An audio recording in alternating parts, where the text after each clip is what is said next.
नमस्कार। आज हम बात कर रहे हैं श्रीनाथ जी मंदिर के एक बहुत ही खास उत्सव की। यह है हरियाली अमावस्या। श्रावण कृष्ण अमावस्या का ये दिन मतलब प्रकृति का जश्न मनाने का दिन है। और हमारे पास जो जानकारी है वो बताती है कि श्रीनाथ जी में ये कैसे मनाया जाता है। जी हाँ, और ये सिर्फ एक क्या कहते हैं धार्मिक दिन ही नहीं है, ये तो पूरी तरह से बारिश के मौसम, हरियाली, किसानों की उम्मीदें, उनकी खुशहाली और हाँ, हमारे पर्यावरण से भी जुड़ा हुआ है। बिल्कुल। तो आज हम इसी उत्सव की थोड़ी गहराई में जाएंगे, देखेंगे कि भाई श्रीनाथ जी मंदिर में इस दिन क्या खास होता है, कैसा श्रृंगार होता है, कौन सी रीतियां होती हैं, जैसा कि हमें पता चला है। तो सबसे पहली चीज जो एकदम ध्यान खींचती है वो है हरा रंग। ऐसा लगता है जैसे आज श्रीनाथ जी में सब कुछ मतलब सब कुछ ही हरा है। हाँ।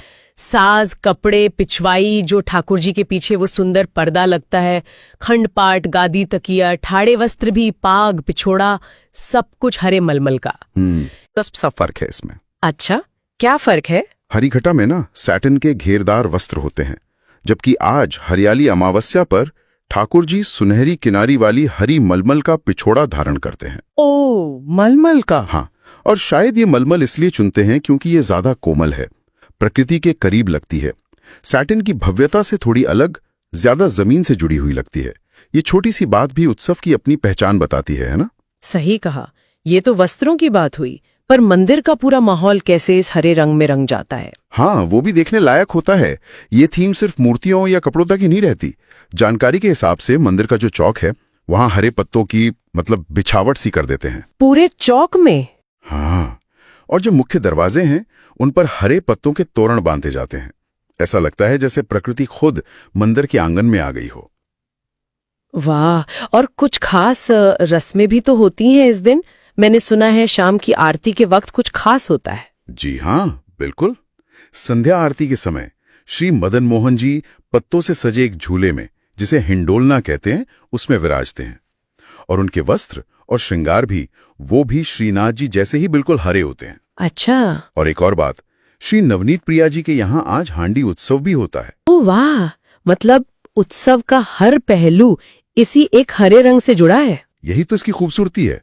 श्रीनाथ जी की पिछवाई भी वो भी खास हरी मलमल की होती है, जिस पर सुनहरी जरी की तुलैस किनारी लगी होती है। गादी तकिए पर हरी बिछावट होती है। यहां तक कि जो सोने की रत्न जड़ित चरण चौकी है ना, उस पर भी हरी मखमल चढ़ाते हैं। हर छोटी से छोटी चीज का कितना ध्यान रखा जाता है। कमाल है। श्रीनाथ जी के श्रृंगार की थोड़ी और बात करें तो कपड़े तो हो गए, वो सुनहरी किनारी वाले हरे मलमल के पिछोड़ा, और गहने आपने बताया सब पन्ने के। हाँ, सब पन्ने के, और श्रृंगार मध्यम होता है, मतलब घुटने तक का। और मस्तक पर वहां क्या खास होता है? हाँ, मस्तक का श्रृंगार भी देखिए, सुनहरी बाहर की खिड़की वाली हरी मलमल की छज्जेदार पाग होती है, फिर उस पर सिरपैंच, लूम, पन्ने की सीधी चंद्रिका और बाईं तरफ एक शीश फूल लगा होता है। बहुत सुंदर लगता होगा। जी, और कानों में भी पन्ने के ही कर्णफूल, मतलब सिर से पांव तक पन्ने की ही चमक। और 2 मालाएं होती हैं, वो भी हरे रंग की। और एक बात और मुझे याद आ रही है, चौपड़ के खेल का भी जिक्र था। अरे हाँ, वो तो रह ही गया। हद तो ये है कि जो चौपड़ का खेल होता है ना, उसका पट भी हरा होता है और गोटियां भी हरे मीना की होती हैं। सच में? खेल की गोटियों तक में हरा रंग?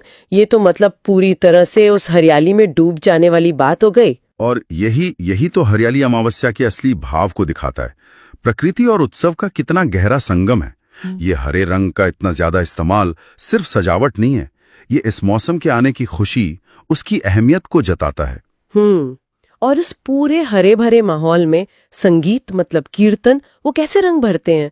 आज के कीर्तन भी तो खास होते होंगे ना? बिल्कुल, आज के कीर्तन भी इसी थीम पर होते हैं। खास तौर पर वर्षा ऋतु, मल्हार राग, हरियाली और हिंडोला यानी झूले से जुड़े हुए। जैसे कि कुछ उदाहरण देंगे? हाँ, जैसे मंगला दर्शन में गाते हैं, देखो कैसी निकी ऋतु आई, या फिर राजभोग दर्शन के समय सखी हरियारो सावन आयो। ये सब सीधे प्रकृति और मौसम से जुड़े हैं। अच्छा, और झूले के भी कीर्तन होते होंगे? जी हाँ, हिंडोलना के खास कीर्तन होते हैं, जैसे हरियारो सावन आयो या फिर जो तुम हरे हरे झुलाओ। ये कीर्तन सीधे सीधे उत्सव के माहौल और वो जो झूले का आनंद है उसे बताते हैं। और फिर रात को शयन दर्शन में मनमोहन रम बोरे जैसे कीर्तन से दिन पूरा होता है। तो ये संगीत क्या करता है? ये आंखों से जो हरा रंग दिख रहा है और मन में जो मानसून का उल्लास है उन दोनों को एक साथ मिला देता है। प्रकृति की सुंदरता और ईश्वर के प्रति जो आनंद है उसे सुरों में ढाल देता है। तो कुल मिला के अगर हम देखें, श्रीनाथ जी में हरियाली अमावस्या का उत्सव पूरी तरह से हरे रंग में डूबा होता है। ये बारिश के मौसम में प्रकृति के जैसे फिर से जाग उठने का जश्न है। इसमें खास रस्में हैं, पोशाक है, सजावट है और संगीत भी है। सब मिलकर एक बहुत ही यादगार अनुभव बनाते हैं। बिल्कुल सही कहा। और जिस बारीकी से मतलब हर छोटी चीज का ध्यान रखा जाता है ना, वो दिखाता है कि भक्ति, प्रकृति और ये जो मौसम का चक्कर है, इनके बीच कितना गहरा और सम्मान का रिश्ता है। ये सिर्फ एक दिन का त्योहार नहीं लगता, ये जीवन को प्रकृति के साथ जोड़कर देखने का एक नजरिया सा लगता है।